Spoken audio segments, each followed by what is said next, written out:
2030 সাল নাগাদ দক্ষিণ এশিয়ার 90% জনগণ তীব্র তাপদাহের ঝুঁকিতে থাকবে। 4 ভাগের 1 ভাগ থাকবে বন্যার ঝুঁকিতে। সকালে বিশ্বব্যাংক আয়োজিত সেমিনারে এসব কথা তুলে ধরা হয়। জানানো হয়, জলবায়ু পরিবর্তন ঝুঁকিতে থাকা পরিবারের ধনসম্পদ জাতীয় গড়ের অনেক নিচে। এতে শক মোকাবিলা ও পুনরুদ্ধারের সময় বেশি লাগে। ক্ষতি সামলাতে ব্যবহৃত সম্পদ বিক্রি করেন অনেকে। পুরুষদের মৌসুমী বা স্থায়ী শহরমুখী অভিবাসন অনেক ক্ষেত্রে বাধ্যতামূলক হয়ে পড়ছে। আলোচকরা বলেন, বাংলাদেশের জলবায়ু ঝুঁকি দারিদ্র্য চক্রকে স্থায়ী করছে। বাড়ছে জাতীয় বৈষম্য। প্রতিবেদনে বলা হয়, পানি ও মাটিতে লবণাক্ততা বাড়লে উপকূলীয় এলাকায় জীবন ধারণ কঠিন হয়ে পড়বে।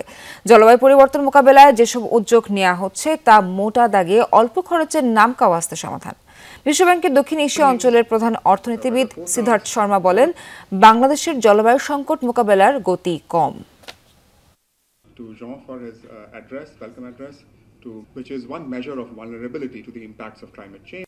By bringing new infrastructure, বাংলাদেশের জলবায়ু সংকট পরিবেশগত চ্যালেঞ্জের মধ্য দিয়ে যাচ্ছে। এটি আরও পরিণত হবে যদি আগাম দুর্যোগ সতর্ক ব্যবস্থা, স্মার্ট কৃষি ও অভিযোজন বাজেটের পরিধি বাড়ানো যায়।